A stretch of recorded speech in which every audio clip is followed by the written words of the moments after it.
Welcome into the SPL Smite fans. Finch here as we are still in the middle of Week 11, and because of those postponed games, we only have one game coming up for you here today, but I expect it will still be an excellent set. This is going to be between two of our very top teams. Now, joining me on the desk to help me break this one down, and we're breaking all of it down here for you, is Mifflin. Miff, how are you doing today? We've all been in kind of a strange mood on the caster team, but let's focus up and knock this out here today. Look, it's going to be a good day. It's always a good day when we get to watch the best team in the league play, and that's SSG coming up against Sanguine today. No, it's SSG. I can see how you might be confused, but it is SSG, the best team in the league. Well, I mean, Ghost played more games, but, we'll see. We'll see at the end of the day. Well, and I think that you're kind of hitting on what makes it such an important matchup here, right, between Sanguine and SSG, this first one that we're going to see, and the only one we're going to have here today, we'll have the Ghost Renegades one coming up tomorrow, is that they are still battling for that #1 spot. Right now, Ghost own it because they've got that 13th win, but SSG could tie them, and then obviously once tie them, be losing the head-to-head, thus making Ghost the top team. And Sanguine, who are right there behind them at third, could really use a win here. They get to bump up to 10 wins, right, and finally try to create a little bit of space between them and the surging Pittsburgh Knights. And I really think that coming into this last stretch here, where you end up is going to be huge. Remember, this is all towards trying to move towards that SWC and see if we can find out as that very best team. But let's talk a little bit about Sanguine here first. And I think we should talk a bit about Netroid, who I think gets boxed in as this Jingwei one trick. And this dude's way more than that, Miff. He'll play anything at a high level. Yeah, anything at a high level as long as it's a high-level pick. This man loves the meta. He loves the Reddit tier list. He'll play whatever is good. Right now it's Ramen Cupid, so he's got those in the back pocket. Back in Phase 1, he was that Jingwei one trick, and I think he'd definitely start to break it out. That pick has been a little bit popular. Barracuda has been loving it, but I think Netroid is definitely one of the most versatile members of this team. Absolutely capable of not only controlling the pace of a match, but just playing whatever you need him to. He is, and I think Netroid is afforded a lot of that space by one of our better front lines in the league, right, between Rongyu and Yarkor, creating that space up there for him. But Netroid flourishes in that, man. He is under pressure a lot of the times in duo and is able to deal with that in a world where he knows a lot of the time Rongyu is going to be rotating out and trying to be impactful in other areas in the map. And then when he gets into the team fight, Miff, his positioning, his target selection, all of that stuff is top-notch. You know that you can expect the best of the best from this guy when he's your hunter on your team. You absolutely can. He's one of the more passive hunters as well. I think Netroid is one of the few hunters in the league who's very content to just sit in that lane and wait till that level 15 mark to start to rotate out. Maybe it's a bit of a hangover of back in the days when Sanguine was that one-trick late-game powerhouse. And recently, we've been seeing that the majority of his team has been stepping up in the early game, especially inside of that 3v3. So maybe that's why we see him playing a little bit more passive. They've really shifted their focus, Sanguine that is, away from playing around these side lanes and really honing in on the center of the map to find their leads. Well, if he does want to play that more hang back and farm style, not going to be easy for him up against Vote, who would take a fight if you presented him an opportunity over on that left side of the map, especially because he knows that just like Rongyu, Raffer is one of those supports that is happy to get involved from minute 1 in the middle of the map, Mifflin. So that means Vote operates as a solo aid and a lot of the times, too, loves to pick up things like this ROM and then see if he can get involved with those half rotations, get some snipes off, things like that. Vote is another one of those players that is looking to try and get his hands dirty right away. Yeah, I like to equate Vote. He's the European Zatman, how he likes to play that lane. Even if he gets camped out, even if he's falling behind, he's going to roll in aggressively on cooldown. He's always acting as almost a pseudo front line in the team fight as well, as juxtaposed by Netroid style, where he likes to play a little bit further back.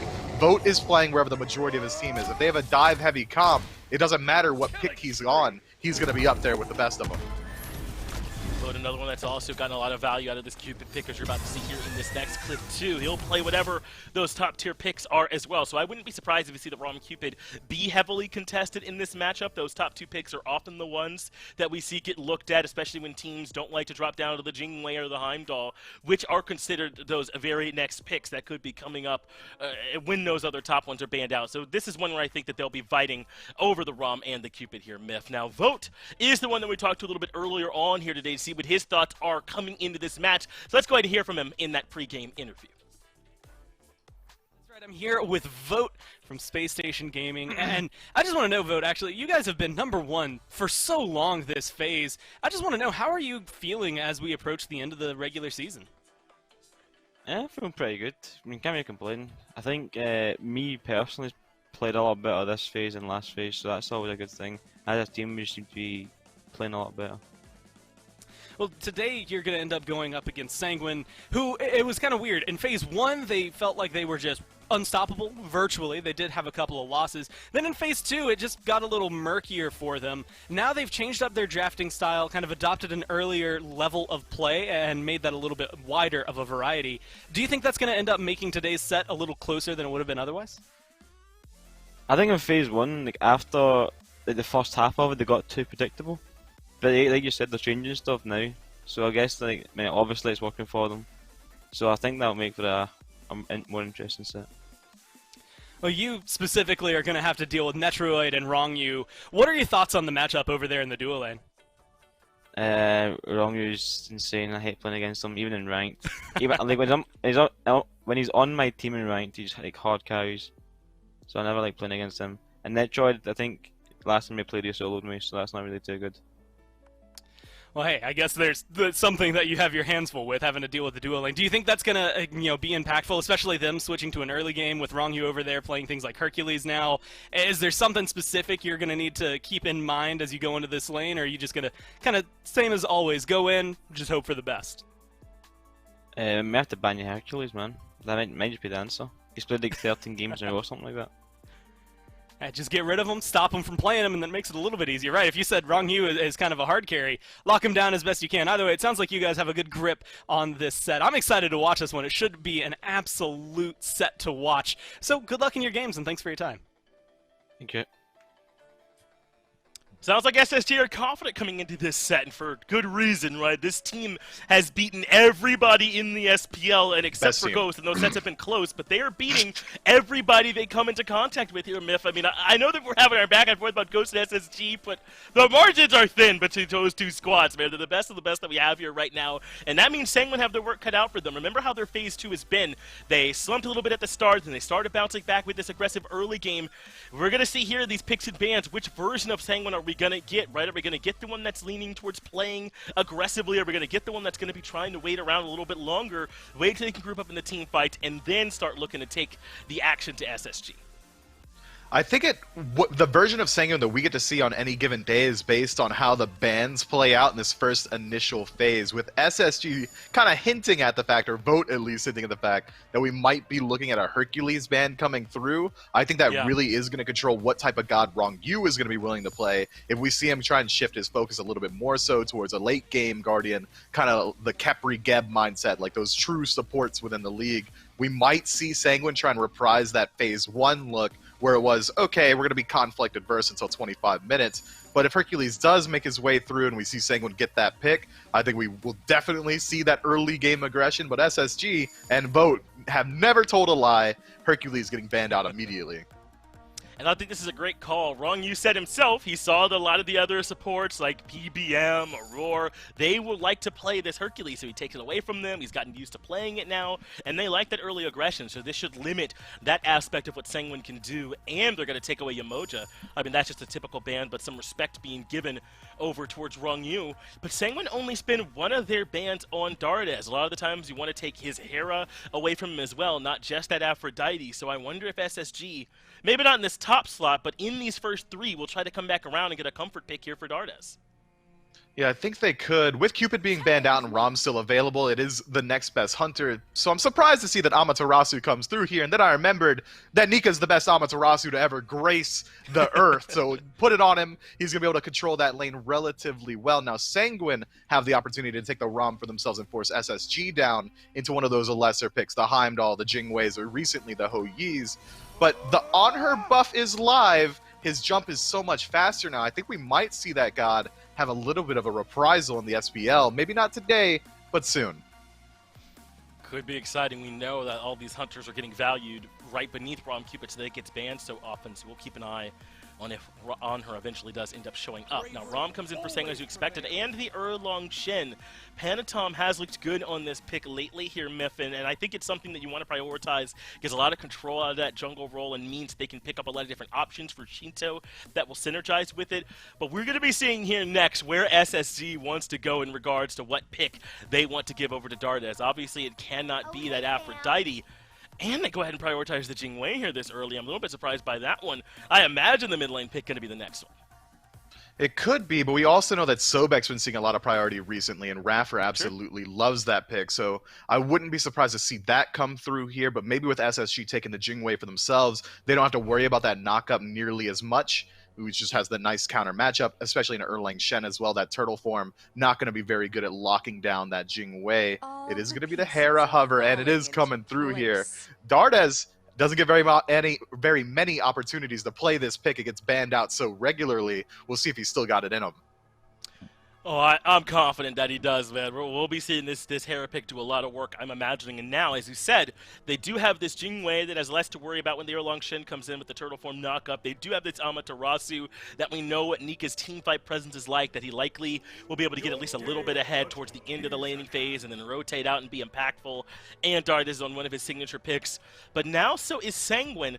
I mean, the knockup might not matter so much. If this is pin route into Final Judgment, Hieroglyphic Assault, then that combo is going to work. It doesn't matter who you end up picking. Yeah, I don't even think Shinto needs the lockdown. He's going to hit these shots no matter what. This guy is absolutely an animal on this pick. The poke potential is incredibly high as well. But with Hera having shielding, once these late-game team fights start to roll around, it's going to be hard to find poke that's meaningful onto her in particular. I think that this Thoth might be a direct address to this Jingwei. Sure, she's got safety. It's hard to all-in commit onto that pick. But if you're able to kind of pepper her with damage before the team fight starts, it makes it so much easier to work your way in later. King Arthur going to be the ban. It looks like Spacestation trying to take a bit of a look towards what Yarkor might end up grabbing. We know Yarkor's the kind of guy that if Cthulhu is open, he might take it, even with some of the hits that Cthulhu has taken lately and some of the struggles that have shown up for him. So perhaps SSG comfortable with it. We'll get to see exactly what solo laner they feel like they're okay with Sanguine piloting based on these bans. They're taking away the King Arthur and the Sun Wukong. The Amma already taken. Feels like to me they're saying, all right, if you want to play Cthulhu over there, go for it. We don't want you on these other picks. So they're taking those ones away. But Cthulhu synergizes so well with Sanguine's draft, just this all-in that they've got so far, and with Rong Yu, one of the original Horus players, he's so absolutely strong on this pick, it'll help out a lot, not only with just locking down a single target, setting up for that Thoth ultimate, but also Cthulhu's main weakness right now, I think, is that very often we'll see him engage a fight by starting up that dash and then going into the Sense of Madness, usually dropping down to about 60 to 50% right before he gets in that ultimate, gets the mitigations online. Horus has the ability to reposition Cthulhu immediately, or even while he's inside of that ultimate, so it could have some pretty strong synergy there as SSG picks up a Sobek for themselves. Could be. We know Sanguine played a lot of this Horus back towards the start of the year, so it's something that they're certainly comfortable with. And this tells you just how much pressure Chariot puts onto Sanguine, right? I mean, we knew this Sobek was something Raffer would want and thought it might even get banned in the second round of banned, but they had to take away the Hopwa and the Kali from Chariot, and that means that Sobek can drop back down to be an eighth pick for SSG, which they're happy to do, and he still gets something strong like the Susanna to work with too. I think that SSG have done a really good job with this pick ban phase. It looks good for them, but the Susanoo pick is a new look for Cherio. We don't see him on it very often, and it doesn't really fit that exact same strategy that we know that he loves. The same thing as Kali or Erlang Shen, the ability to hold W key and left click at the same time and be a menace in these team fights. Damage output is largely the same. It should make up for a little bit of the lack of AoE or confirmable AoE from Hera. That Typhoon ultimate from Susanoo gonna run amok in the back line. I think it's a strong pick, but it's new from Cherio, so we'll see whether or not he's got it in his pocket. But being on the best team in the league, I'm sure he does. Sanguine, on the other hand, though, picking up this Cthulhu, no surprises. It's going to work incredibly well with his teamfight presence. Yeah, not surprised at all that that's where Yarkor ends up going with 3 other solo laners taken off of the table. So now we got to look at both of these compositions. SSG and Sanguine, is it the top 4 matchup we think it is, or will one of these teams run away with it? Let's find out as we start game number 1. That's a fantastic point there, Finch, and one I imagine we'll get to the bottom of as SSG and Sanguine battle it out in our one and only matchup here. It is Dolson, Doug on the camera. and Hindu is with me, thanks. working with me on SSG versus Sanguine here. What a Graham, great I'll introduction, pivot, Dave. Thanks, Dave. Appreciate I'll that one. pivot that question over to you, though. Do you think that this is the top 4 matchup that the standings dictate? Honestly, I don't see this as a top 4 matchup. I think Sanguine's second phase this year has been, from their standard, probably disappointing based off how they started phase 1. And I think some of that has come down to some slight meta shifts, but also teams have had chance to develop and learn Sanguine's playstyle and start to adjust their playstyle accordingly. And one team that has done it consistently, honestly, Dave, all season has been SSG. It's very, very rare that Sanguine have even managed to take a game, for the most part, off of SSG so far. And looking at these compositions, I mean, I like them both, Dave. I do think both teams have drafted well. I'm favouring SSG, though, because, again, Nika got this Amaterasu. Can't believe it. Can't believe it. I mean, it's what? They played it 15 times or something like that, and he's 14-1 or something absolutely absurd. Like, I mean, the 66% win rate in the SPL is slowed down by everyone else, it seems like. Nika's near unstoppable on this pick for a while. It was Cthulhu versus Amos. Small skirmish over in the long lane. Wrong you looking for an engagement, doesn't quite find it. That one level lead doesn't transition into much. But now it's time for Yarkor, I think, to show us where maybe the power of this Cthulhu still stands, because Nika's going to absolutely be bringing it on this pick, as he has 14 other times. I mean, look at the ban phase from Sanguine this game, right? They banned Cupid, makes sense. We've seen a lot of Cupid play, very good against a ROM if you're going to pick that. Aphrodite, well, Dardas is in the game, you've got to ban the Afro. We've all been learning that this year. The final ban, though, this Freya, we've not seen massive amounts out of her. Oh, hold that thought, though. Netroid's going to die here. Oh, wait, all the aggression has been going the other way, and now Vote finds an opening onto Netrio, a disastrous start, and now Cheerio over in the mid lane as well, forces back Shinto, I suppose, early on. This Thoth definitely susceptible to a bit of dive. 76% is the vote here for SSG in this matchup. I suppose that's fair, given how these teams have played recently, but you gotta look back at that first blood. Big for the long lane. Could be second blood on the table now. Panatom, Cheerio dueling it out back by the Harpies. Oh, the polymorph from the mid lane. The hands caught in the middle, and Dardas saves his jungler's life, but only just for a moment. Cheerio falls on the back end. Beats bit by Dardas, though, as Jakor actually gets towards him, but he's not going to continue a chase any further. Honestly, Dave, that little skirmish in the jungle there, best case scenario from a mid laner standpoint. They're like, a good jungler is a dead jungler from my point of view, because A, they're not stealing my farm, but B, I got the kill on the other jungler. So it's a win-win scenario for both these mid laners now. Only difference is Shinto is still up in levels. Yeah, I walk in, do the absolute bare minimum, and get a kill for it. I'll take that every day of the week, and that's a fight. Cheerio! Oh, the shielding! Oh, it's not enough. Shinto finds the root and the kill. You don't often see that. Maybe a little bit greedy there, Hindu man, for Dardas to hang around. I mean, the wave is just that close. I suppose you try it. But Shinto punishes Dardas for hanging around. Yeah, and some of that definitely comes down to the beads being down, but even then, I don't even think with the beads being up for Dardas there, he would have escaped that situation. That's just being greedy for the extra bit of farm. And against someone like Toth, too, the range is insane, you know? You've got to stand so far back.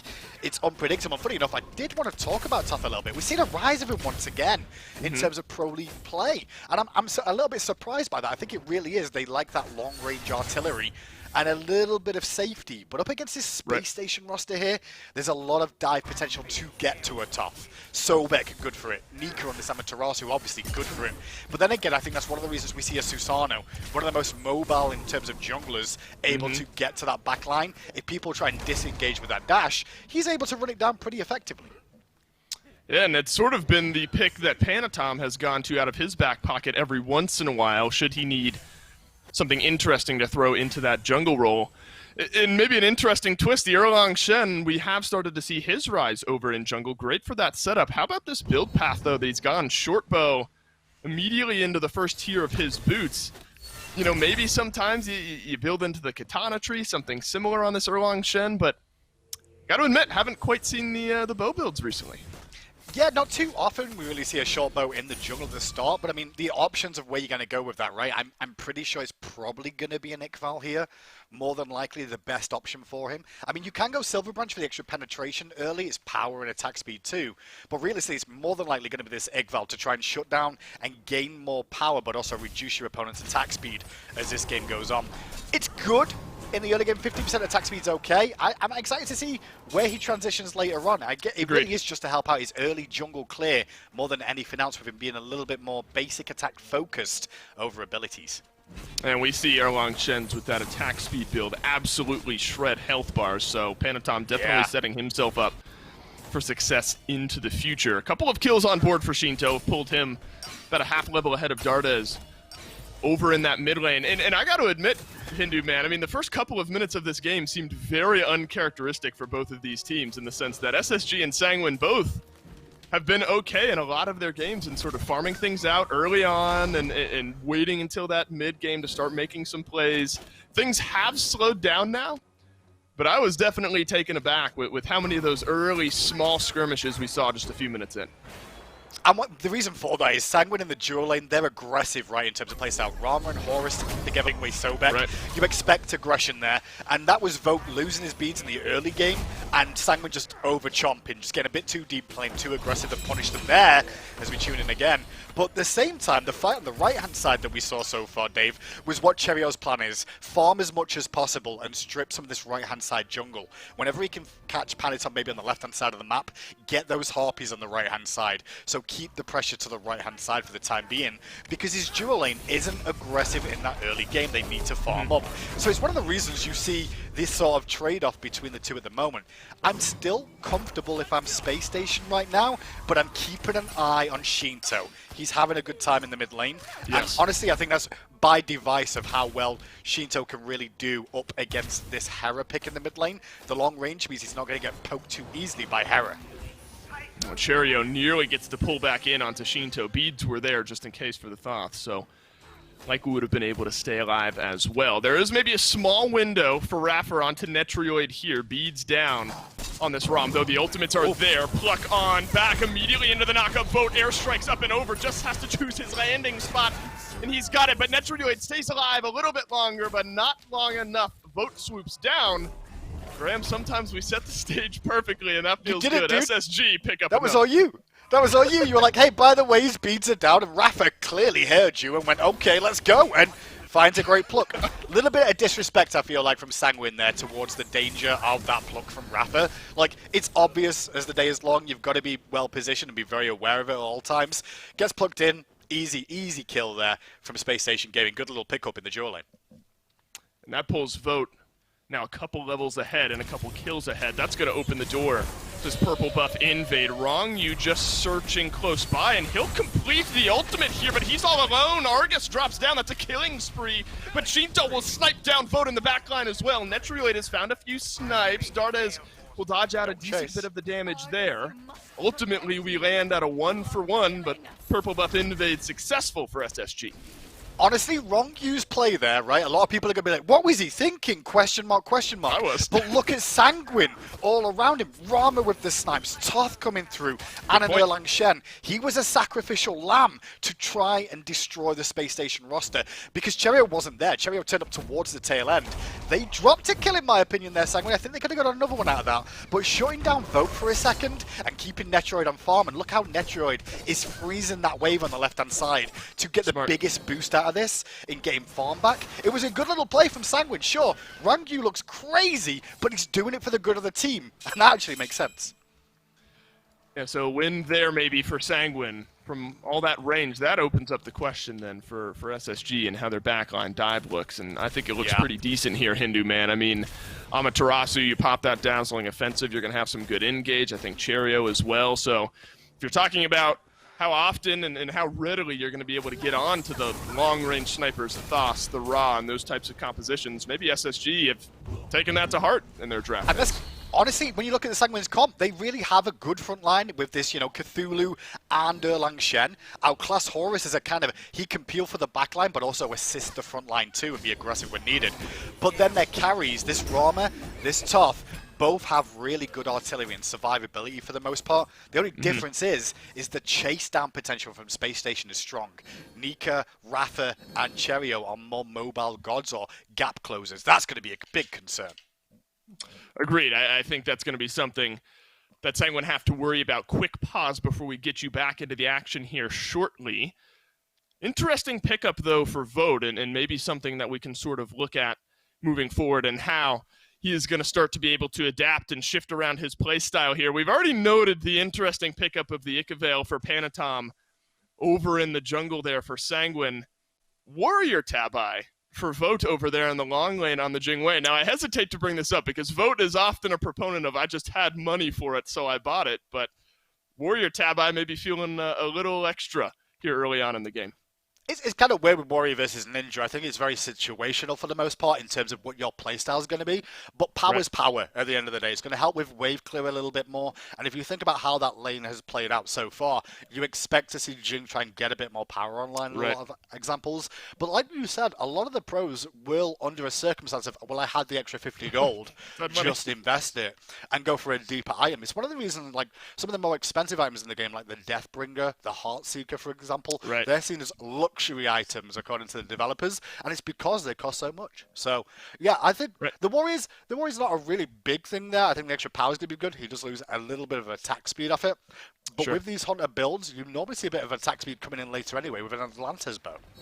Well, right back into game we go, and he being Vote is 3-0 up to this point, so a little extra boxing power for him. Sorry? 3-1, I would say. He just died in that last fight, remember?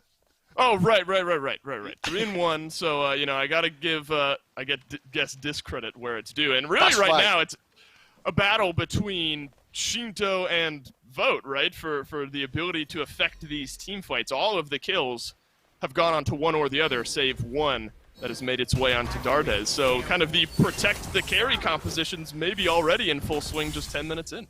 For the most part, yeah, and just keep an eye on how Wrong You plays the fights from Sanguine's point of view. Versus, honestly, when I look at Vote and Dardez, they are either going to be in the mix or left on an island to defend themselves. Because I expect most of the time you're going to see Rafa, Cherio, and Nika 3-man dive into this backline, taking out the damage dealers, and that's what I would like to see them do. The only real threat, I feel, for Spacestation's backline is going to be Panatom on this early shot. They did go for the Ickfell here, and he's taking Cherio apart. Oh my god, and Cherio has to make his way to the safety of the Tier 1 tower any longer, and he would have gone down. This is going to prompt Nika to rotate over from the solo lane. Pin will not connect for the root, just a little bit of damage. I've shown you there, Graham, why maybe the Icavale makes some sense. The Ninja Tabai as well will allow this Erlang Shen, to effectively outbox anyone that he makes his way onto of SSG. Definitely, and I think his main target in the early game at this point with what you've seen is if we can shut down a little bit of the Susano, keep him weak so he can't gank, perfect. At the same time as keep the pressure rolling. As the game goes on, expect him to be looking at Dardez, expect him to try and force the beads or the ult out of Vote wherever possible. But Dardez will probably be primary focus because of his lack of mobility for the most part. Sure, the shield, the mobility you get from that too, but if they can keep Dardez neutralized, that's an easy, well not an easy task, but a big task the Sanguine will be looking for here. Agreed. And still pressure for SSG over in the long lane. Purple buff has respawn. Space Station starting to rotate in. Wrong-You a bit caught out. There is the pluck. Argus not fast enough. He needs some boots of his own as Wrong-You will dash away, stays alive. So big ultimate now down, and that's Dardez. Panatom pulled right back in, but the polymorph, the ult, good enough from Cherio, and down goes Panatom. Now Cherio on the board for her first kill of the game. I was about to say, I think that was really good for Sanguine. They survived, they force a Herald, but then round the back comes Panatom unchecked, but walks into two and just doesn't have the damage potential to take them both on at the same time. I'm really surprised that he thought he could do that. Maybe he thought there was only going to be one there when he turned the corner, but with Cherio and Dardez right on top of him, there was no surviving there, especially when you go for this damaging Erlang Shen build. Awkward situation, and that just opens up a Gold Fury straight after that even Nika turned up for.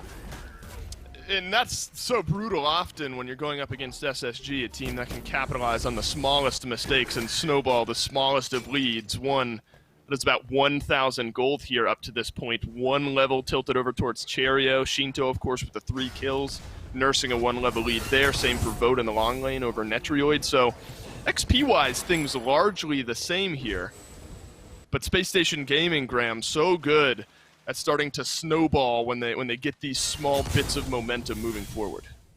Basically, with Space Station Gaming's play style, I would say, in the first 10 or so minutes, the early laning phase, really feels to me that most of the time, they'll wait for the opposition to make the mistake. They'll do the standard, right? They'll farm and just focus on farm, and if a situation presents itself, they'll go for a pick. But most of the time, they're waiting for the opposition to make a mistake and overextend. And that prime example of that goal fury there is exactly that. Paddy Tom got a little bit excited to try and get a pick there onto Dordes that didn't have August really able to be dropped on him, but still the damage was just too much, and then it comes back to haunt Sanguine straight afterwards. So a prime example of Spacestation's early game, and that's why they've got a bit of a lead yet. I wouldn't say this is over just yet, because Sanguine's team fight is good, but they've got to get there. I do have to get there. That's where SSG succeeds so often, is slowing you down from getting there. A little bit of extra protection for Shinto as Rongyu dashes away. Vote successful purple buff invade, so a little bit of extra gold infused into the Hunter's pockets. Rapper will pop that horrific emblem. So much damage flying on through from Shinto. But look at this, Cherio is re-engaged. Argus swings on through from Dardes. Panatom will snag one. Netrioid, no HP. Has to snipe down some damage from the skies. Yarkor is rotated in, and he's going big here, but Nika wants to keep that win rate alive on this Amaterasu deep into the back line. A double kill for Nika as Panatom ends up falling on the back end. Yarkor is going to do his damnedest to stay alive. A 2 versus 2, and an airstrike late on keeps Vote alive. So Hunters and Solo Liners survived there, and quick discussion, Dave. What was that fight over? The purple, right? Like purple that is missing from the purple buff being taken away. Yeah, so purple went down, Spacestation get the objective, and then instead of walking away, they choose to 5-man fight in Sanguine's fight. That's kind of a statement from me from Spacestation of like, okay, we can take a fight here that means nothing because there was nothing up in the jungle to do. The Gold Fury was already dead. It is opening up a Pyro now, I guess, with these two just rotating around. Weird fight from me, and more than anything, that's what I'm saying. Big statement from Spacestation there. Just taking a fight on Sanguine, in Sanguine's jungle, saying, hey, we'll take it straight up. Crazy. Fair enough, and there's a big gold spike there on the back end. Not big, but a gold spike on the back end of things there from that small skirmish. Dardes, I think, has done well here on this Hera, and it's so often, I think, the conversation around the Hera where, you know, very immobile, but the shield often very difficult to break through. I think the polymorphs and sort of the disruption from the Argus, though, have definitely paid off in dividends in these last fights. Definitely, and honestly, I think Hera really, she's not slept on because she's getting picked in Pro League, but I think she could warrant even more value. I think there's a high likelihood the closer we move towards the final stages, towards the playoffs, towards Worlds, we may see more Hera bans, because honestly, she's potent right now. Her power is great in terms of just her raw damage output, and yes, she's got a little bit of survivability in terms of that shield, but that shield is really good when you think about it, on just allowing you to buy a bit more time for another rotation or support in a competitive setting. But look at this from Sanguine on the right side. I like to see this. They're trying to make something happen, but they don't, and it's poor old Netroid left on an island. Yeah, goodbye. That is easy for Space Station Gaming. Netrioid, no relics, no chance. And down goes the ROM. I don't think even an ult saves his life there. Just plugs down a little bit more damage. Here's the answer, though, from Sanguine. 4-man group around this mid lane Tier 1 tower. Space Station will knock down the left side Tier 1 tower. Dardes left alone. Connects with the 3-man polymorph, but not enough to get the kill just yet. Nika, though, remedies that situation. Here's a dazzling offensive. 3 versus 2 on the chase line. Nika and Rapper, no way they have the damage for this right, but watch out for Cherio rotating it around the backside. Yeah, I mean, Sanguine forced a Tier 1 tower in mid to lose a Tier 2 in left, and still Vote's going to push for a Phoenix here. Oh no, Talali's going to go back to base, but now, with Cherio coming in here, I don't know, Dave. This is a rough thing for Sanguine to see. Suddenly, Nika's 4-0 on the Amaterasu. It's just getting worse for Sanguine. Shinto has to burn both of his actives just to stay alive. Netrioid back on respawn from his death earlier on, but very hard to chase down this Amaterasu and the Sobek. So that is sort of all she wrote for this little engagement. Maybe biggest takeaway there is you didn't even need Vote. You mentioned it there, Hindu Man. That left side Phoenix now open. Primal Fury being looked at by Space Station as well. Suddenly bad to worse for Sanguine as Space Station pushed this lead. And Space Station kind of just chose what they wanted to do in terms of objectives there, right? They focused the Tier 1 into a Tier 2, leaving 2-3 members over there. Sanguine got upset by that and went, well, let's try and gank mid. Good play. Oh, it's a knock-up from Rapper, but you gotta slow down. He missed! Wrestling offensive! The Black Odd back down. down goes Shinto. Can't hit the point-blank shot when the peel is there from Space Station Gaming. Oh, no. Phantom won't get anything either. The snipes from range, nil. My goodness, Sanguine thought they might have had one there. But if anything else happens, I'm not sure. Space Station Gaming starting to run away with this one. Yeah, they are, and I think they could turn attention to FG right now. I mean, 2 dead for a few minutes here. Maybe they go for a pick on Jakor first, maybe force that ultimate, which actually is still on cooldown, so not really available here. But Vo's just going to go around and strip towers right now. This is just well played from Space Station a couple of times in a row, and Sanguine, who look frustrated and trying to take fights that haven't worked out. Now, Rongyu could die here. Yeah, looks like he's going to. His vote will dash forward and finalize that kill. 5-1 and 4 on your Jingwei. Easy as you like. Nika has progressed to 4-0-2, 2 levels over this Cthulhu. And I don't know, man. This is kind of a continuation of the storyline of how Cthulhu was so oppressive for so long. I just don't know if we've seen that same staying power. Maybe you have to take it with a grain of salt when you're going up against Nika's 14-1 Amaterasu for Space Station. As a Fire Giant will be started up now by SSG. I just hesitate to see if Sanguine will reply. They will not. Space Station far enough ahead to take that one for free, but Yarkor at 2-1-1, I don't know if just hasn't had the same impact as this Amaterasu.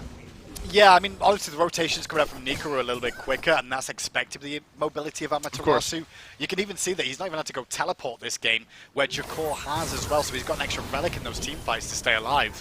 So, yeah, I mean, Cthulhu is good in team fights, and you know, separating the front line from the back line very effectively, but we've not really had many team fights. These have been skirmishes outside of one fight around that purple buff, Dave. These have been 3-on-2s, 4-on-3s, you know, not a full 5-on-5, which is one of the strengths I would say Cthulhu brings to the engagements when he has that 5-on-5 team fight strategy.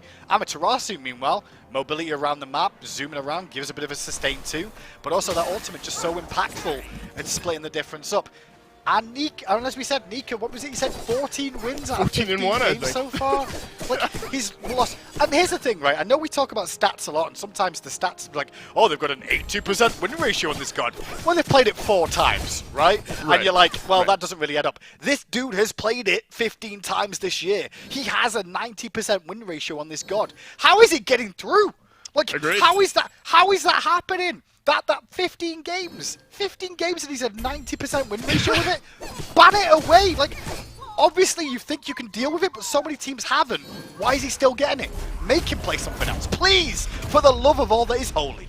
That was my thought. I mean, you know, if you think you can play against it, it's one thing, but I don't know if any team has shown they can yet. Admittedly, the one loss is escaping me. We'll have to look back and see who it was and what composition ended up beating the Amaterasu. Doesn't happen often. Maybe you just need 3 men to pile on. That's exactly what happens, but Nika walks away with half health. We'll be able to sustain up a little bit extra. Kadushia's shield now weaved into that build as well, so strong for Nika, and you can already see that health bar pouring back to full. Panatom's got to be careful, though, here. We so often see this. Now a 2-man grouping. Panatom moves in. 9 turns Blessing. Pulls back in Cherio, but Cherio makes his way over to his teleport. Bit of a small skirmish on the left-hand side as well, as Dardes will drop down Argus. Half HP for effectively everyone, but no Phoenix is down yet. Look at Cherio. Oh, and Shinto just missing that shot is a big go time for Space Station. FG online too. And round the back, Cherio was just lurking, waiting for an opportunity, and there it was, Dave! Well, Graham, this might be the opening for Space Station Gaming. Deep into the mid lane go Nika and Cherio. A double kill for Nika. Now 3 members of Sanguine grouped up on the left and Phoenix. That's going to open the door for SSG to take this bird down. The middle lane Phoenix will fall as well. They all 5 have FG. Can they group for Titan? Maybe. I've got a full minion wave in mid coming through now. 1 in left as well. Jakor no ultimate. Only Rongyu will up. I don't know. Probably could end here, Dave. They're going to group up, and they will try. Argus not available for Darkness, but Rongyu goes in. He's alone this time around. Titan being looked at by SSG. This one is a 23-minute game, and Space Station run away with it. Yeah, they really did. The runaway term that you just said there, Dave, absolutely accurate. I mean, clean, nothing really to say. Picks and bans. Like I said, I think picks and bans-wise, both teams had really good compositions. Couple of picks, in my opinion. I'm sorry for my freeze on my camera. But yeah, a couple of picks and it all went wrong, honestly, and that's where we're at now. So for the most part, I'm going to sit here unbelievably blank-faced and, you know, blinky-eyed over the situation. Well, look, it's the look of disgust that an Amaterasu makes its way again for Nika into that pick ban phase. I think I echo a lot of those same sentiments there, Graham. For SSG, this one has got to feel good. Sanguine back to the drawing board for game number 2. We'll get there right after this break.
Yet to see the meaning of cruel. Let the heavens rage!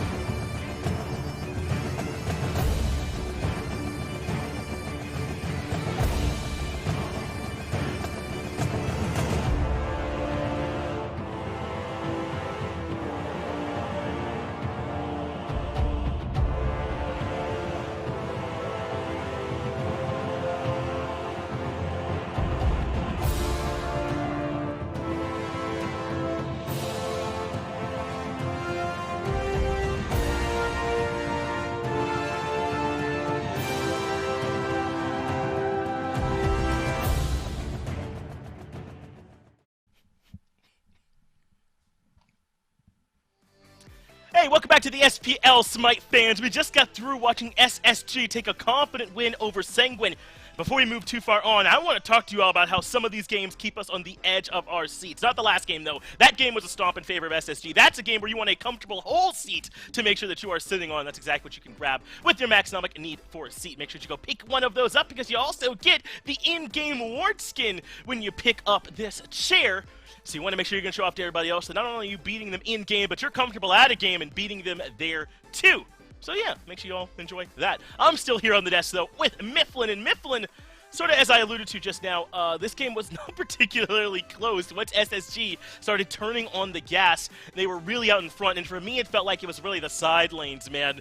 Vote and Nika were way ahead. Yeah, I mean, Vote pulls ahead early on. Nico rotates out of lane and controls the map. Shinto did his best in mid. He was getting aggressive. He sold out Dardes.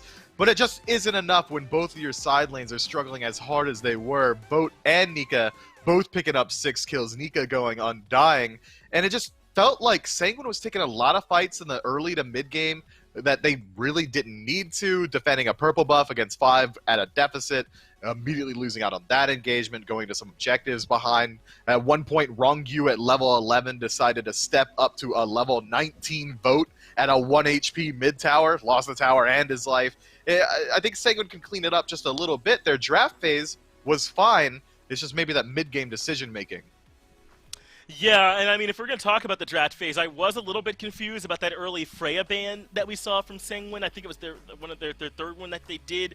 And anytime that you have a ban in that's a little bit questionable and Alma gets to go to the other side to Nika, then I think it is worth at least taking a bit of a look at here. But you also do have to talk about it in the field, right? Because Panatom was clearly swinging with that Ick-Vile start. I think you got to be able to leverage when your Erlong Shen is able to do that much damage, and Sanguine couldn't find a way to use it effectively. They tried their best. There's at one point, Panatom walks into the back camps at Cherio, does about 80% of his health bar, and Sanguine, with that TKO, go back to mid, go back to farming, don't really do anything with it. So I think you're right. Panatom performed well, it just wasn't able to be used, but I think, again, that might be a byproduct of how weak those side lanes were. You can only use the tools that you have, and when your tools are level 11, there's not much you can do.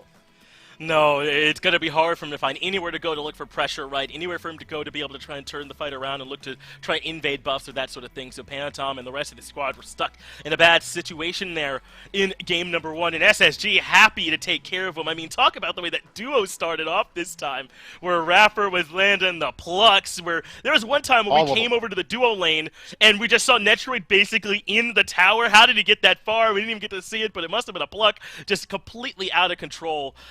Those side lanes were basically from the beginning of the game, and Sanguine rode those successfully. That's it for game number 1. For game number 2, though, let's go ahead and hop into those picks and bans. See if that Freya does get banned again here, Myth, because I'm not so sure that's something that SSG are looking to pick up. Maybe that's something only Sanguine and maybe Zapman are highly prioritizing right now. And highly prioritizing, barely even. Sanguine have gone to that pick a couple times, and maybe that's they're just projecting their own strengths onto SSG. You know, maybe don't do it this time around. Ban out those priority picks. I know Hindu Man in particular is incredibly frustrated that Nika has been allowed to play this Amaterasu so often. We used to be able to say it's because Dardes was absorbing so many bans, but only one ban went the way of Dardes in game 1 in that first phase. I think if you're going to dedicate a ban to Freya, it might as well be an Amaterasu. It's a throw if it's not Amaterasu. It does feel as though you're setting yourself up for a more difficult position, but so far these bans are the same. The Cupid and the Aphrodite were the first 2 bans for Sanguine, but they'll get a chance to change things up, right? Maybe even force SSG to ban that Amaterasu and perhaps leave the Yamoja open for Sanguine, because that is the way that those picks would bounce around, right? They banned away the Freya here, but now they do ban away the Ama themselves, and so if I'm SSG, you can keep your bans exactly the same, right? Ban away the Yamoja, and then Sanguine can maybe grab Rom? I'm not so sure. I kind of was hoping maybe they could have used this as a moment to try and leverage another top pick out of SSG. There's still some good stuff out there. Rom likely is going to be the standout since it is the last remaining top-tier hunter, but we know that Sobek's been getting some priority. Kuzumbo could be picked up if they're worried about anything along those lines, but instead, King Arthur getting locked in, guaranteed going to that short lane. We know that he's capable of playing this guy at an incredibly high level, and I think in a game 1, we are struggling so much with the slide lanes. Having a lane bully locked in immediately should be able to alleviate a lot of that pressure. I mean, you and I talked about it, right? Nika rushed that Frostbound Hammer as his second item, and that meant that for the Cthulhu to step up and find any sort of pressure, he'd almost certainly just be walked down by that Ama proccing those slows on him. So this is Yarkor trying to come in with something that can combat a little bit more up against whatever Nika ends up with in order he cannot play the Amaterasu. But SSG responds by grabbing the Erlong Shen for Cheerio right away. Take that away from Panatom and then get that into the hands of your jungler, and they'll grab the Rom too. Not a bad response here for SSG with their top 2. That's scary, Finch. That's about as scary as it gets. Cheerio on the Erlang vote, who popped off on Jingwei, now is going to get the Rom for himself. We've also seen that they have been willing to kind of flex that pick. It could go in towards that mid-roll, but I am doubting it right now with the picks that we're seeing so far. There's a lot of pressure on the map, and with Kuzumbo getting locked in by Sanguine here, makes me think that they're not going to be picking up the Sobek for themselves. So if Raffer wants to, he can just go ahead and reprise that performance. And when he's playing as hot as he was in game 1, I don't think my man missed any plucks. I don't want to see him on it again if I'm a Sanguine fan.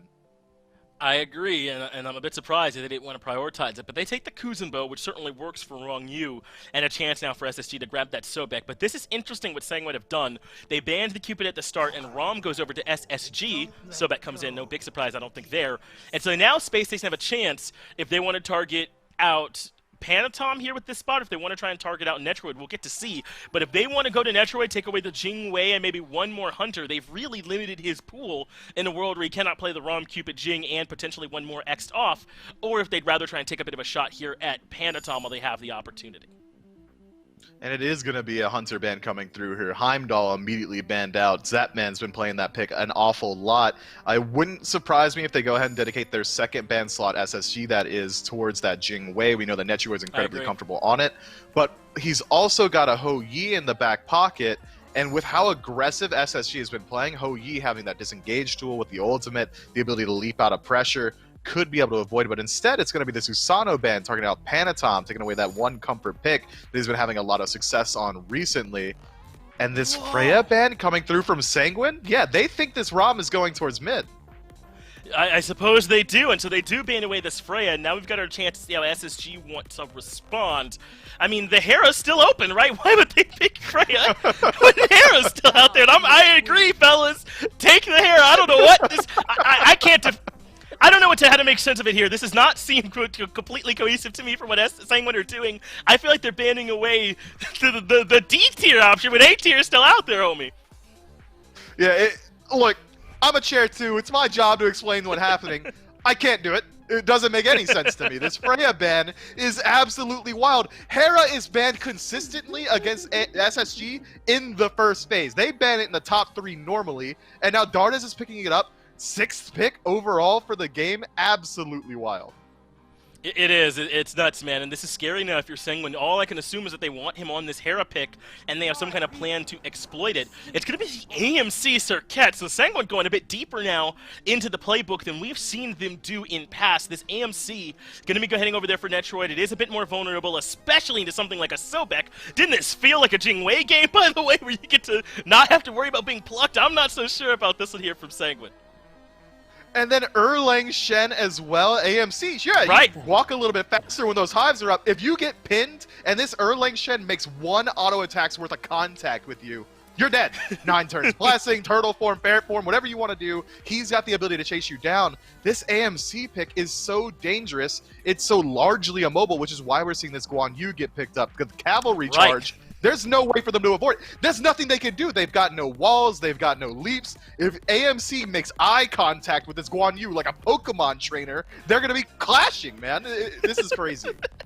Yeah, Nico was like, all right, I gotta play Sun Wukong. That's how I keep up with this Jing Wei. Wait, it's AMC? Yeah, give me Guan Yu, baby. I'm sticking to him. It's too easy for him at this point now. And I understand the Circuit gives them the ability to be a bit more combative, as does the Thoth. But this is going to be an uphill battle for Sanguine. I don't think there's any other way to look at it at this point. They've given up some really strong picks over to SSG with a great matchup into their own. Dave, Hindu, maybe you all have a bit of a different read on this one, but I am worried for Sanguine as we go down to game 2. Well, Finch, I admit, my read is very similar to what yours is on the situation. I think Sanguine individually have gotten some picks that they think will work here. Hindu Man still with me for game 2. Graham, I'll pass it on to you. Are you feeling maybe just as frustrated, maybe confused is a better word, with what Sanguine have drafted? I'm more confused by the armor ban from Sanguine instead of looking for that themselves as first pick is my biggest concern here. Now, I'll say that first, right? But I want to go back to the Freya point first of all. Instead of picking it, I thought you were confused by the armor ban in general, and I was like, wait, no. I mean, like they had the opportunity to first pick it and chose King Arthur instead by banning it, which I'm kind of surprised about. But the Freya ban, I get it, because last week we saw Spacestation's willingness to put these Hunters mid lane again and run a mage in the duo lane for Vote, and they didn't want to deal with it. Now, the surprise factor for me is, if they were going to put Rama in mid up against a Toth, I think Toth has a lot of fun there poking down a Rama, so it's not a bad thing to let them even do it. You know what I mean? Like, let them run Freya in the duo lane, because that gives you the opportunity to have a good matchup in the mid, and then even take a Jing Wei as a later on pick to deal with Freya in the laning phase of the Banish and the Sobek Flux aren't going to affect you too much. Tricky game this from Sanguine, I would say. I like to see the Circuit back. She got a buff recently, and I think it's one of the reasons we're going to see her. But there's some beads early on. Right, I mean, I think that's why there was some confusion maybe from the desk in that we've seen AMC, I would argue maybe more out of the mid lane if you're starting to look towards some of those ability-based hunters that when the magical hunters were all the rage there for a little while, obviously still strong, but relatively consistently banned. We saw a couple AMCs out of the mid lane in a game where Netrioid fell to a pluck a couple of times. The backline dive was just too strong from Spacestation Gaming. About as immobile as they come with the AMC. And honestly, this game, the problem is now is you're looking at Kuzumbo. Rongyu's going to have to play D for most of this game, protecting Netroid and Shinto to the best of his ability. And the Deaths was talking about that Guan Yu pick. I mean, cavalry charge, not much anyone can really do to stop that cavalry charge coming at you. Right. And it's another benefit of this Guan Yu pick as well, is the laning phase against Jakor is pretty solid. If you think about if Jakor would have gone Amaterasu this game, the Guan Yu option wouldn't have been as effective. Tallow Assault easily cancelled out by the silence from Amaterasu is a good example there, right? Like, you're more than likely not going to see the Guan Yu in this spot if it was an Ama matchup here. So it kind of comes back to me, the banning of Amaterasu instead of they were first pick, they had the opportunity to take it themselves, could have had a knock-on effect. We'll see how they play it though, because like Sanguine can do well against teams that they're expected to lose sometimes, just not SSG so far. Yeah, it's always the important takeaway, is Nika might be the takeaway over in solo. The heal is enough. The dash there as well. Yarkor on the chase. Minions running him down. Good point out there. Nika slowly sustaining up. Likely to be the first blood here, and it is Panatom making his way over to the solo lane. Seemed like only a matter of time. Now there's a pluck though onto Ronyu. Back goes the Kuzumbo. Rapper suddenly taking more damage than he bargained for. Could be a couple volleys of kills here for Sanguine. Rapper will end up falling. Hopefully the kill goes over to Netrioid. He dashes away, and Netrioid does hit the fadeaway shot. So now Sanguine have locked in back-to-back kills. And one thing to note as well, that early game, hold that for though, Panitam in the jungle getting caught by Cherio for a second, and Darda's wrapping round. We could see another fight. We sure could. Dardes is here, and he'll do some decent damage with that polymorph. No mana, no problem. Dardes gets the kill. He's on retreat now. Argus just ticks over to that level 5. There's a pin just for some extra damage. No mana, of course, was Panatom, so didn't have the opportunity to dash away. I suppose if the way this early game has gone is well for Sanguine, the only answer back is what SSG have been able to do, and that's find a quick one to pull back. Yeah, just answering back more than anything. I think that left-hand side start that we saw where the beads were forced on AMC, it gave you a precursor of what the match might look like, but I think some of that really came down to what Sanguine chose to do with their Hand of the Gods they had at the start there. Ronyu started with Hand of the Gods, didn't use it on either of the camps, so they got to lane late, and that put the pressure on. But what I've seen a couple of times in this duo lane is whichever team is overextended has been punished heavily for doing so. Right. And that's a prime example of what you saw there. AMC being able to just swing away and get a nice early kill for himself, which will help him out. Right, and to sort of double down, I think one thing to talk about sort of the nuances of the pick ban, but ultimately whoever shows up with a better strategy in game is who takes it away. We have seen good combos though. I mean, Ronyu with the Kuzumbo push through, and then Netrioid there with some of the bees to combo that damage on in. So they've definitely had the chunk damage, but obviously a lot of the concern was when the Guan Yu and the Erlang Shen, when the Sobek and the team fights make their way into the back. Exactly how will it look? Panatom, no blue buff to be invaded on here, will get spotted out by a ward, so Nika will back away. Yeah, this makes sense though, because you saw a little bit earlier on a bit of pressure coming out from Erlang Shen towards the right-hand side, but I also think trying to shut down Nika in the early game in this matchup against King Arthur, get King Arthur a good lead, is a smart play from Sanguine. You can see that developing in the level differential between those two solo laners so far. You kind of do want Jakor to have a good starting matchup, because the one-on-one, I would say, favors a little bit towards Guan Yu, but Netroid, well, the desk was talking about this, Dave. Hard life to be a B in this circumstance.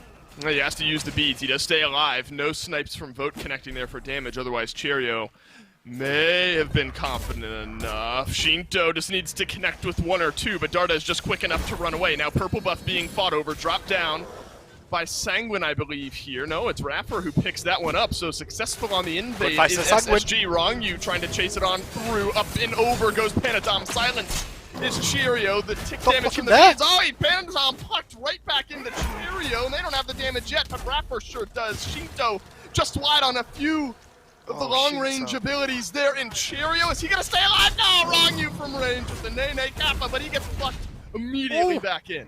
Shino, dive it, dive it! No, never mind, Hera's on the way, and what can Dardes do? Low mana on Netroid, no beads, but Shinto's Poke's trying to keep him at bay for now, Dave. Raph is still hunting around here too. For a second, I thought that could go big for Sanguine there in that team fight, but it didn't work out well at all. Didn't find a pickup. Luckily enough, Wrong You managed to get that Kappa there in time to just make sure they got at least one pick in that. But for a second, that could have come up really big for Sanguine. That's right, and somewhat even as all things stand here. Gold lead effectively negligible as Sanguine just the one kill.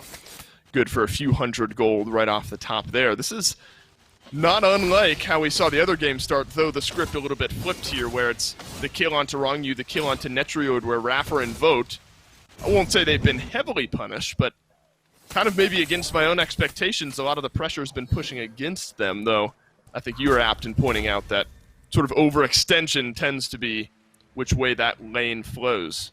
Cheerio, though, it was a bold strategy, I think, on the onset there to wrap beneath that Tier 1 tower and try to find the pick. Oh, but this is more bold strategies, Coin. Let's see how this works out for Paddington. Run from Argus, boy, you're going to need to. Darde's going to take him down with that. I don't know what that was. Honestly, overconfidence. That's what it felt like to me. I mean, they know Darde's beads were down. They know Cheerio doesn't have beads this game. Paddington's trying to make a play early on, and that was just brutal. That was a brutal situation that just relieves some pressure on Spacestation and puts them on the driving foot again now to look for more in the jungle. Well, the widest difference here, and not huge, but it's been Panatom all 3 of the kills for Spacestation Gaming, so the Circuit mitigated through and through by Spacestation at effectively every turn. She's got 1 kill on the board, but it's these moments here where Panatom just now respawning, Cheerio able to farm up just a little bit extra, pulls that 1 level ahead. It's not as if Panatom's not trying, he's just been punished for it. Yeah, just overextension again. I think he's just a little bit confident under the stage of the game. He's not got as much damage as he may think because he's gone for this Shillelagh option, which shows he's going for a bit more of a tankier option here on the circuit. And the reason, honestly, we see Circuit come back into play is because of the recent buffs we had too. Cobra's Kiss, the cooldown on that CC, down 2 seconds overall, 16 seconds on that. So a bit of CDR in that build will see it drop even further than it has been before. So I do think, see some reason for picking her up again, especially with healers being a little bit more prominent these days. Her mobility is great, so I think she's got viability here, Dave.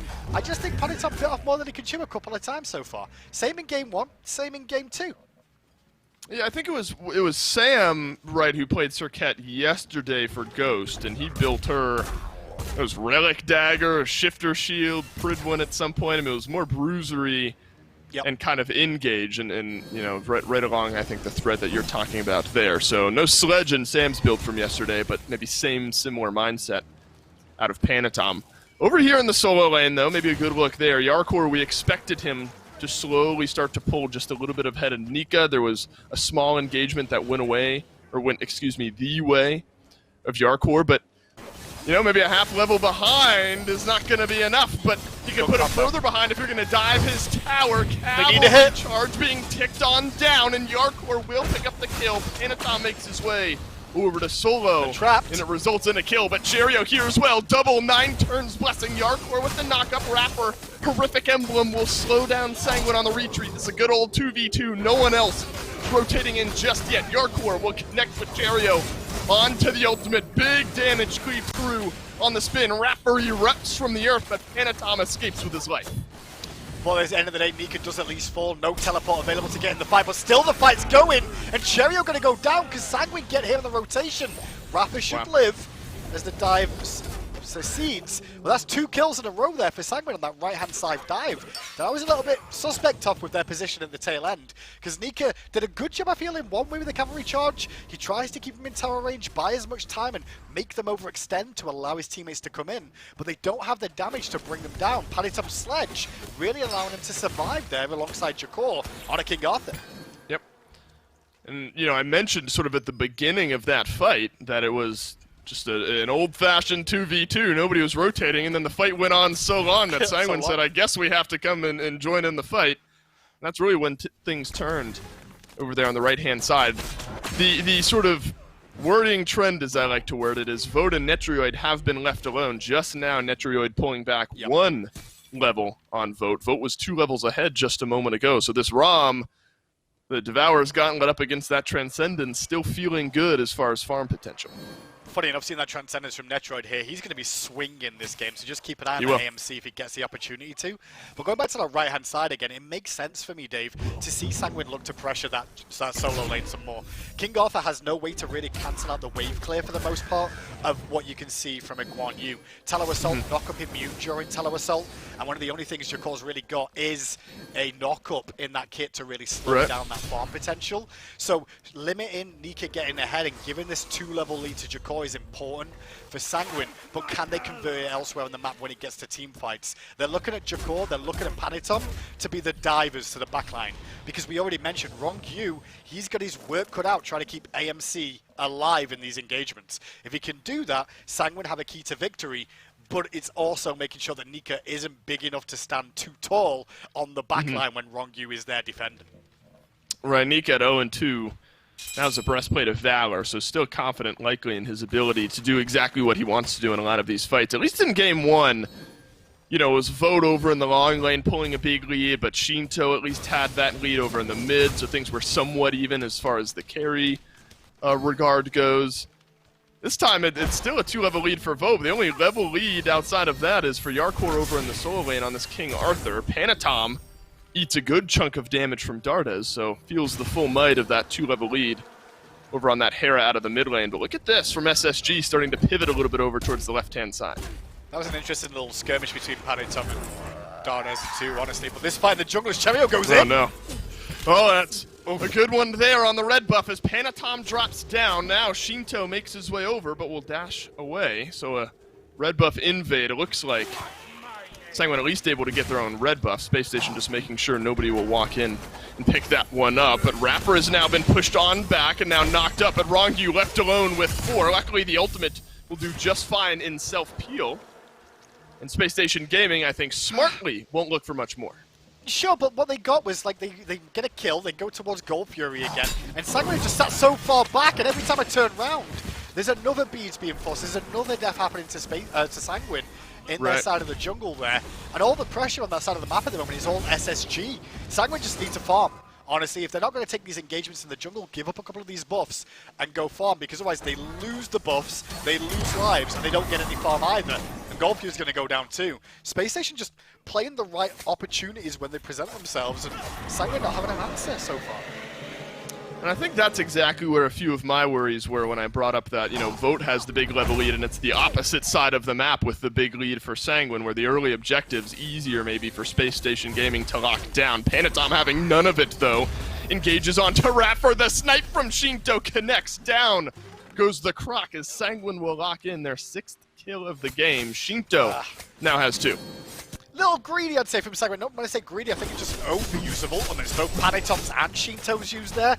Might have made this Pyro a little bit easier, but it looks like they should get it uncontested for the most part from Space Station in that situation. Love Shinto's playing the mid towards Rafa, by the way. Just a slight sidestep away from the pluck, and then fully punish Rafa for being that far forward under the circumstances. Rafa was only really looking for beads there, no one else was really around, but that just worked out great from Sanguine's point of view to honestly like give him a bit more of a window again at staying in this game.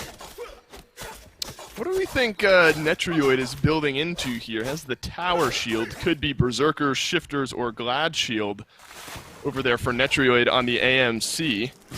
We have seen some of the shield items, I believe often the Berserker shield if you feel like you're going to be dove more, get that passive online. I'll hold that thought as Panatom tries to pull back in Cherio. But unsuccessful here. Rapper undeterred, still makes his way in, but a rotation in behind. It's Yarkor, now sees Cherio, sees Dardes as well.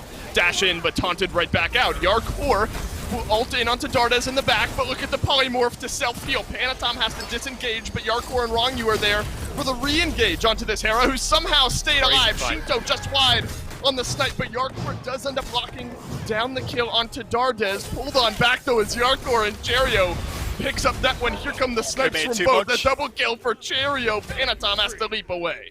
Committed too much there, Sanguine. They went all in on Dardes, and they get Dardes, but what cost? Cherio with a triple, another quadra. Is he heading for another penta? He's hunting for it. good. Pentatom alone here in the mid lane. You gotta run away, man. Cheerio, All right. not So, gonna look for it. Quad for Cheerio. So, Dave, last week Cheerio gets a penta on Erlang Shen. This week he gets a quadra at 15 minutes in. This is just another pick then that needs to be taken away from Space Station Gaming, and there's just not enough bans in the world to do that. That's kind of where we stand there. And all that started because Sanguine got aggressive. They looked to get to Dardes, and rightfully so. They focused and take out Dardes, but it cost them all their health bars. And by the time Space Station realized what's going on, after Dardes dies, they go, okay, well, we can't save him any longer. He's already dead. They look around and go, well, look at all these low health targets. Let's go take them apart one by one. And it's Cheerio that gets the killing blow on each of them. Perfectly played fight there from Space Station Gaming. And that is the small advantage now that Space Station is going to try to take advantage of. A couple thousand gold in the lead. Doug highlighting just was the Wingblade Kinsai's Ninja Tabai quad kill there for Cheerio, so showing you the power of those few items early on. Panatom, though, still wants a little more. Dardes has done just this last time, though. The Polymorph won't be good enough as Yarkor will get the kill, but now Cheerio back in, pocket full of gold, will do so much damage in on Tarong Yu, who likely will stay alive. All the pluck back in from Shinto, but Nika still in on the back line. Panatom trying to sidestep. Watch out for boats. Snipes down. Oh, from up in the sky. Shinto stays alive, but Cheerio will now pick up another kill. Yarkor left on an island all alone. Don't have the damage. King Arthur will go down. They just don't have the damage here to Sanguine, and Space Station Gaming are just surviving forever. Again, they commit onto Dardes. They know his relics are on cooldown for the most part, as Beats did get up in that fight. But as soon as Dardes dies, the rest of Space Station turn up and go, okay, now we brawl. You've committed all the way onto killing this pick of Hera. It opens up an FG, and Shinto, again, didn't find that final judgment. It's twice now I've seen it in this set, where the final judgment just hasn't hit home and could have been a big turning point from Sanguine's point of view.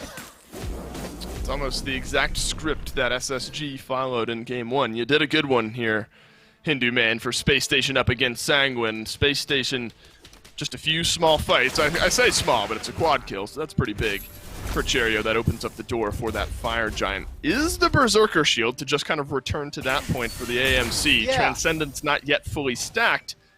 I suppose if he's going to be utilizing that passive a good bit, maybe it's worthwhile. And when you take into account Hives on AMC as well, gives you sustain, right? You get some healing, some HP 5 over time, which means that you should be able to continue farming up, and then that passive, which is 40% HP, you become Berserk for a few seconds. You can trigger that multiple times, right, by regenerating health over the course of a fight. So it allows you to get even more power. 10% pen, not complaining. Plus, when you look at the composition, he's going to get run out by an Erlang Shen constantly here, He sure Dave. will. Constantly. So a bit of physical protection doesn't hurt anyone under that situation. No, agreed. And Cheerio won't be super worried maybe about that just yet, but later on in the game, it's definitely something he'll have to look out for. Netrui to the same level as Raffer, the support over for SSG, so dire circumstances for Sanguine for sure. And you still look at the gold that's still to be gained, I think, here, Hindu Man. Both towers in the mid lane. Tier 2 over in solo and in duo lane as well. I'm not sure Sanguine are going to feel confident enough in defending any of these, and that's just going to balloon this lead even further. The good news is they've got good range poke to try and clear out minion waves, but the problem is that the frontline tankiness of Space Station Gaming, they've got 3, well, 2.5 I'd say, because Cheerio's gone for a more damage-orientated build though, but Nika and Ratha can both dive and tank a tier 2 if they need to. So you're probably right. I expect them to probably sit back and realize there's not much we can do. Maybe we can try and get a pick on Cheerio in mid though. That's a level 19 Erlang Shen, and you've poured everything into him. Look at the pin on the back. Still alive. Rongu, rather, is going to try to use the ultimate. Left side. You've gotten him down to just beneath half HP. Left side Phoenix will fall. Sanguine sell out for the dive in the mid lane and come up empty-handed. Yeah, the frontline tanks are over there, so the damage dealers can't defend the left on their own. They'll just get dived by the rest of the 3 members over there, so they have to surrender that. And now with a left-hand Phoenix down, this is a harder task now for Sanguine to stay in this game. But Cheerio is stuck around. Shinto does hit the ultimate this time, and that sets up the kill for Yarkor. But watch out, backline. Shinto falls to Dardes. Vote will pick up one as well. 4 versus 3. Wrong, you running away from Argus, and he'll be able to do at least that much. Yarkor, though, still in the fight. Panatom will go up, down. But if one more bit of CC connects, and that's all you need, damage is great, CC. Dardes picks up the kill onto Panatom. It's Yarkor and Wrong against 4. And that was just a great play again from Spacestation Gaming. Sanguine invest everything into Cherio. They get Cherio, but guess what, Dave? They don't win the game.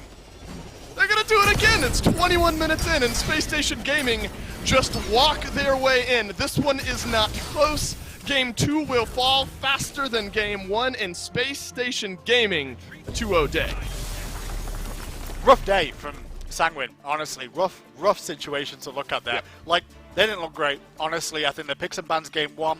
They let Amma through Game 2. Why not take Amma for yourself? Jakor has shown he can play that god really well, and it doesn't open up further issues down the line. Feels like Sanguine are trying to experiment a little bit, realizing that maybe they're going to hold off on going all out Space Station Gaming, maybe. Try and throw some unusual picks in, the AMC, the Circuit coming back. Didn't work out, though. They full commit on a target time and time again in these engagements, and they barely find that pick. But it costs them everything to do so, and then Space Station just go, okay, with the other 4 of us, we're on chilling. All relics up, all ults up, let's go and just win the game. It's 4v1 every time. Crazy. Cherio just withstands way too much there. That Erlang Shen let loose after a quad kill. This is less than an hour total of game time for Space Station Gaming. 2-0 in this Saturday in the SPL. Quick break, and we'll go back to the desk.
Well, maybe you should have made plans if you're living somewhere where it's safe to do so. SSG run over Sanguine relatively quickly. This one felt like, especially in Game 2, that it was a bit out of control here for the Sanguine boys. And, you know, we can say whatever we want to about the picks and bans, but even when we got to the gameplay today, this didn't feel like the Sanguine that we had come to expecting from them throughout their performance so far this whole season. I still have Mifflin here with me on the desk at SSG.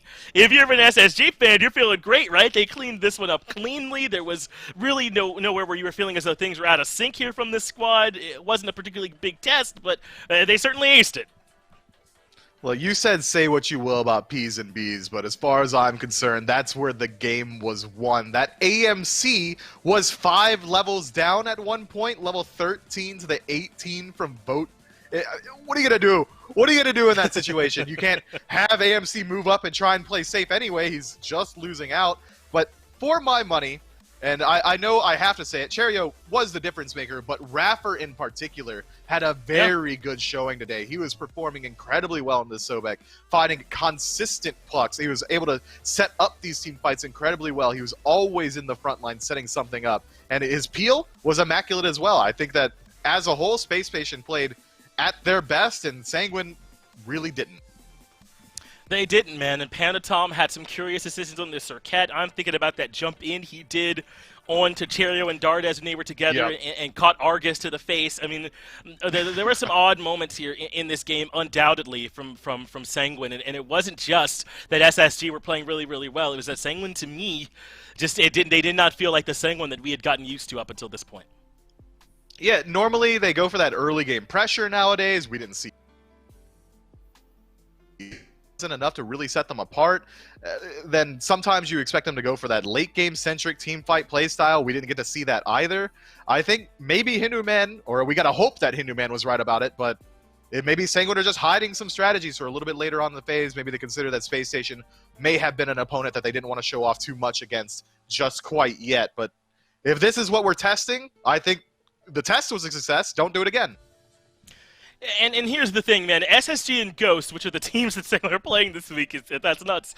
They're the best in the league, right? Everyone looks like this at some point up against Ghost. It's just that we were considering them one of our top 4 teams, one of the teams that's trying to make a big push for SWC here this year as well, that you would have been expecting this one to be a little bit more competitive, but it got away from the boys. I'm not so sure this is a long-term problem for Sanguine. I have a lot of respect for these guys and what they've been doing this season, so I think that if any team is likely to bounce back from it, it is this squad. But we just didn't see from here today. Everyone has off days, and I do think this was part of it. I mean, how many times is Panatom the reason that Sanguine are winning games? So if he has an off game this time, perhaps you can just say it happens to everybody once in a while, and this was just Panatom's day.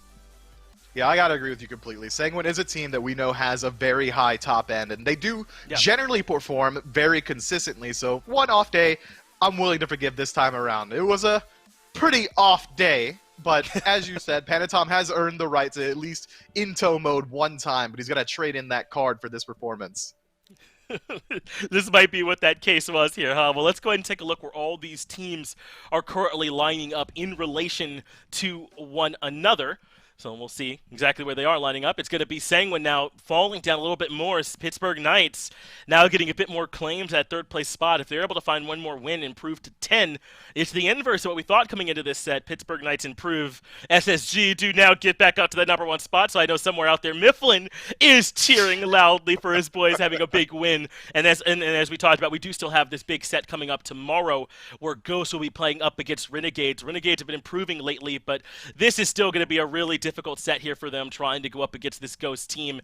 I don't think that this is where we can say they're particularly favored, but with the way that they're playing, I do expect it to at least be competitive between those two teams. I agree completely. I mean, they should be very competitive. They're both playing very well going forward, but I'm concerned now about the actual standings there. We saw 1 and 2 listed, and SSG had a 2 next to their name. I think that, if anything, they should both have 1s. Or maybe just 1-1 and SSG goes, and 1A would be SSG, right? We agree on that?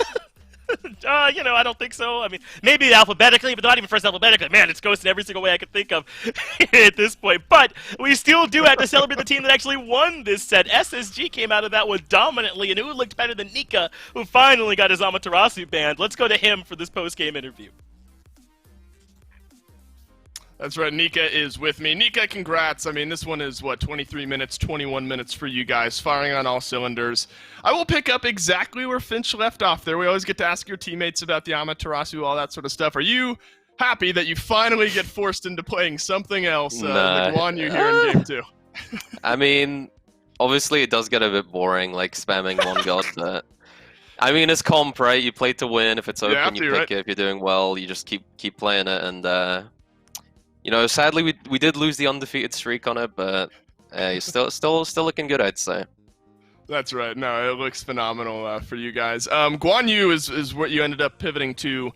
there in game number 2. Amaterasu, of course, banned out by Sanguine. Was Guan Yu sort of a mindset that you fell into, seeing the AMC locked in on the other team, maybe feeling like the backline somewhat easy to get on? Yeah, they had Thoth and AMC, so it's pretty easy to dive. Obviously, they ganked me early a lot, but like we were getting really good trades on the other side of the map, but it was like 4 levels up, so like I just knew that all I had to do was like try and minimize my deficit, and late game, like I was always going to be even with their backline, so it didn't really matter if I was behind Jocko that much. So yeah, we just I just chilled and played off of the other side of the map being fed. Always helps when Cherio has a quad kill at some point in that game as well. Kind of summarizing all of this, though, do you think you guys are the most difficult team to ban out? I mean, at this point, you know, you might have to start looking at the Erlang Shen against Cherio. Obviously, we've talked about your Amaterasu. Dardez pulls a lot of bans his direction as well. Do you think you guys might be the most difficult team to pick ban against? Probably, yeah, because every player's forced bans this season. Like, even Ref and Vote, they've forced a lot of bans on their top picks this season. Right. So I think teams probably do struggle, because like whatever you ban, something's gonna be open, and if we're playing as well as we can, then I think we'll usually end up winning with the drafts we get. I'd say like a weakness we might have is like obviously we haven't played some of the meta picks this year, like Persephone and stuff, but when you have so many comfort picks that like people are forced to ban, like it doesn't really matter that much in the end. Right, it seems like you guys just inherently have advantages going into the pick ban phase. Nika, you guys are looking phenomenal right now. Right back tied for first with Ghost Gaming. Congrats, we'll see you against Obey and Renegades next. But that's it, the one and only set we've got here in the SPL. We'll go back to Finch to round out the day. Thank you, Dolson, for checking in with our 1B team, SSG, as opposed to 1A being Ghost. Now, that is going to do it here for us today at the end of our matchup. We're still in Week 11. Remember, we still have one more set tomorrow as well, so tune back in for that one. And remember, we got SWC coming up. That is what all of these teams are prepping for right now, is getting closer and closer to making their big world push. So we appreciate all of you all for hanging out with us, checking in, and seeing what's going on here with the SPL. We'll give you one little quick update on what's coming up at the SWC coming up here next.